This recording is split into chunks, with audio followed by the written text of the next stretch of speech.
Was this the pad that Zahi was using right here? This one? Maybe. That might have been the worst podcast I've ever done, but maybe a good one too. Just to see, okay, this is the guy. This is this closed-minded fellow that's been in charge of gatekeeping all of the knowledge about and Egypt. Still standing on the same ideas, even after this LiDAR comes out. The tomography, whatever it is. Whatever it is. That stuff's fascinating because I've been, even after that podcast, I've been watching more videos with those Italian scientists describing it. They've used it to, and this is one of the things that I brought up, one of the temples that they scanned with this was very accurate. And he's like, but this was only 50 feet down. Like, yeah, okay, right, but it works. Like, at 50 feet down, you get an accurate representation of what's inside there, and he was the one, Zahi, supposedly, discovered it. But he's discovered everything, basically. Yeah. So how do you... Genius. He's the best. So, but the good thing is that Graham can go back to Egypt now.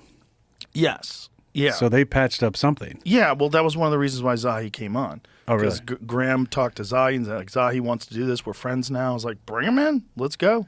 Bring him in. I'll talk to him. I thought it would probably... Did he invite you to Egypt? Yeah. And what'd you say? Yeah. If I'm going with Graham. Yeah. I or Jimmy told Graham. Corsetti. I told Graham I wanted him to take me a few years ago. He said I can't go. They'll kill me. So next thing you know, I see Graham's taking people to Egypt. I said, "What the fuck?" Well, that's nice. It's nice that they patched it up. I went back. I went there last July. Did you? June. How was it? It was incredible.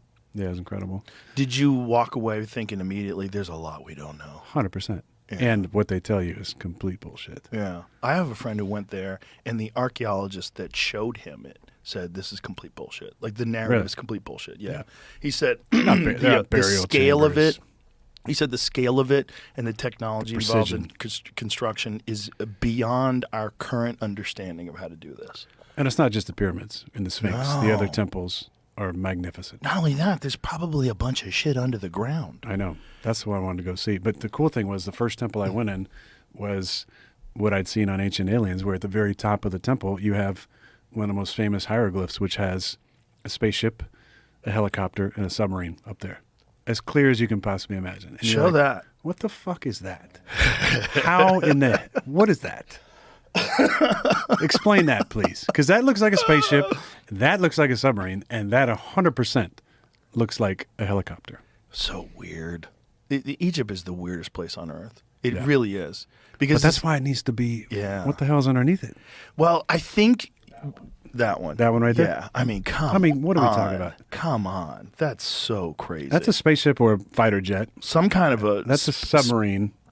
It looks like a yacht. It looks like one of them oligarch yachts that they keep getting impounded. That's a helicopter. It looks like a helicopter to me. It looks just like a helicopter. Yeah, that was the first if it's not a helicopter, what a goddamn coincidence. Yeah. And, there's a bunch of weird stuff there. A bunch of weird images. And how about that one plane that they found that was inside? They found like a wooden plane that was inside one of the chambers. That's totally normal. Yeah. They just buried there with the, That was the other thing that Zahi was unwilling to entertain was this King's List. This Zepteki King's List that goes back 30,000 plus years. Yep.